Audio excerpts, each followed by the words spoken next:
c'est Delphine du blog femmesquidéchirent.fr. Bienvenue à notre premier Café Canap.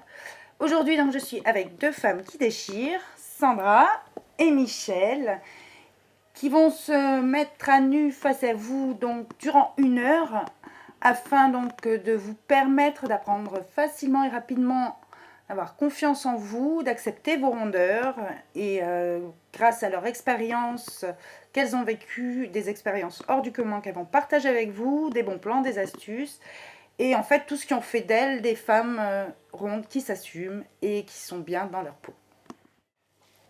Bonjour, je m'appelle Sandra Doss, j'ai 26 ans, je suis mariée et maman de 2 petits garçons. Je suis esthéticienne depuis 8 ans et manucure à l'heure actuelle sur Saint-Malo.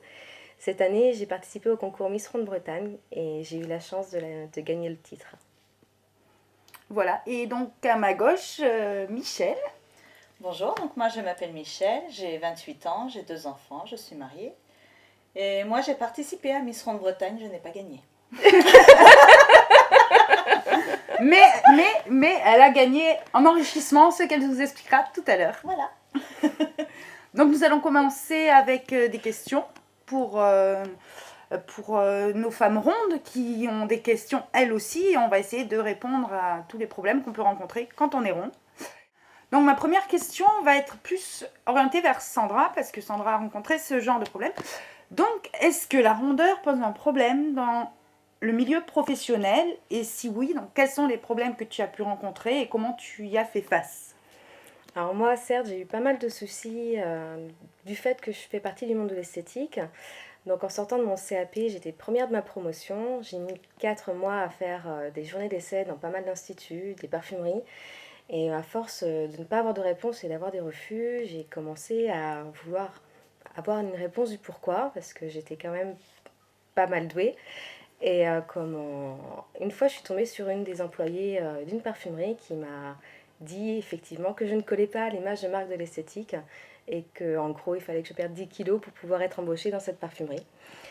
Une autre expérience, j'ai travaillé sur Rennes dans un salon de manucure en espérant que l'esthétique, que les kilos en trop soient un peu moins problématiques, ouais. Voilà, que dans l'esthétique pure et dure, dans les salons de beauté.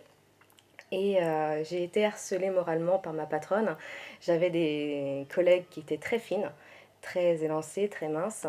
Et malheureusement, je crois que je ne collais pas à ce qu'elle voulait de moi. Donc à chaque fois que le printemps arrivait, j'avais droit aux remarques vos collègues parlent de régime, et vous, qu'en pensez-vous? Voilà, c'était harcèlement moral. À chaque fois que je mangeais un sandwich, je savais qu'elle me regardait et qu'elle me critiquait par derrière. Donc c'est vrai que j'ai eu pas mal de soucis à cause de mes rondeurs en plus au niveau professionnel. Et du coup, donc, comment tu as fait face à ce genre de situation, à ce genre d'harcèlement et en fait, de stéréotypes, entre guillemets, donc on impose même dans le milieu professionnel par rapport aux critères de minceur? Tout ça s'est passé, j'avais à peu près 18 ans, je sortais à peine des études. Oui, j'avais 19 ans, voilà, après le bac et mon CAP esthétique. Donc j'ai très mal pris toutes ces remarques. Je vous avouerai que j'ai pas réagi. Et je me suis pris ça en pleine face. Et ça m'a pas aidé dans ma confiance en moi à l'époque. Mais par la suite, j'ai eu un déclic qui m'a aidé à avoir confiance en moi. Et maintenant, au niveau boulot, c'est totalement différent. Que ce soit sur une remarque physique ou vestimentaire, je ne me laisse plus marcher sur les pieds. J'ai été 2 ans à mon compte pour pouvoir justement avoir cette preuve que au travail, je vaux quelque chose et que la personne à côté, il n'y a rien à critiquer en fin de compte. Voilà, donc c'est pas une histoire 2 choses totalement différentes. De silhouette en fait. Voilà. Le travail peut être très bien fait qu'on soit mince ou ronde, ou petit, ou géant, ou en fait c'est pas une question de physique. Mais à l'époque, c'est vrai que j'ai pas réussi à me confronter à ces personnes et à l'heure actuelle, maintenant, avec le recul, j'aurais réagi différemment. Mais à l'époque, c'est vrai que ça m'a un peu cassée, sachant que c'était mes premiers jobs. D'accord.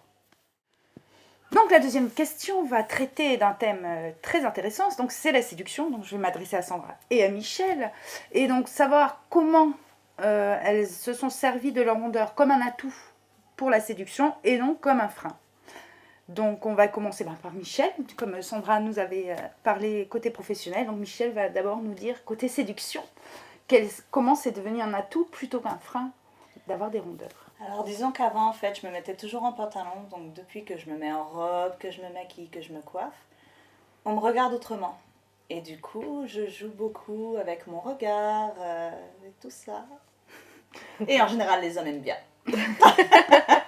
Et donc, je suppose que tu as une vie de couple, tu es en couple. Oui, du coup, donc, avec mon mari, on était séparés. Et grâce à tout ça, en fait, il est revenu avec moi.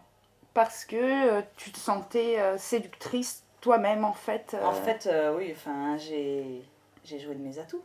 Tu avais surtout confiance en tes atouts, je pense. C'est déjà ça. Très confiance. Et voilà, savoir jouer avec. Et, donc, qu'est-ce que tu donnerais, toi, comme conseil par rapport à la séduction aux femmes rondes? Qu'il faut de toute façon, pour pouvoir séduire déjà, il faut pouvoir se mettre en valeur. Et ensuite, savoir jouer.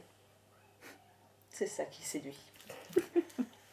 Et donc, nous avons une magnifique séductrice aussi à nos côtés. Et j'aimerais savoir quels sont tes secrets de séduction aussi à toi. Alors moi, je vois la séduction dans sa globalité, c'est-à-dire qu'on peut très bien séduire une femme comme un homme.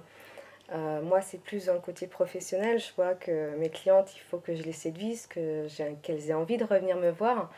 Le fait d'avoir des rondeurs, c'est plus facile dans ce sens-là parce elles me voient comme une personne normale, beaucoup plus moi, je joue avec le charisme un peu, la tchatch, tout ça qui permet de séduire une personne. Après, côté séduction, je suis mariée depuis un petit moment maintenant, moi, donc, vous savez. Tu séduis quand même ton mari. Je séduis dans la limite des choses. Mais c'est plus, voilà, ça va être plus je préfère charmer les gens. Sociale et Social, voilà, professionnelle, plus dans ce sens-là. D'accord. Et un petit conseil que tu aurais aux femmes aux femmes rondes qui veulent arriver à séduire sans avoir ce frein justement du physique? Pour moi, tout est dans le bagou, la tchatch, la façon de parler, la façon de vous mouvoir. Si vous pouvez être magnifique, mais alors si vous n'avez pas cette sensualité ou cette façon de dégager quelque chose, vous pouvez être magnifique, mais si vous n'avez pas ce petit quelque chose, ce petit sex appeal en fait, cette envie qu'on a envie de vous regarder, vous serez invisible.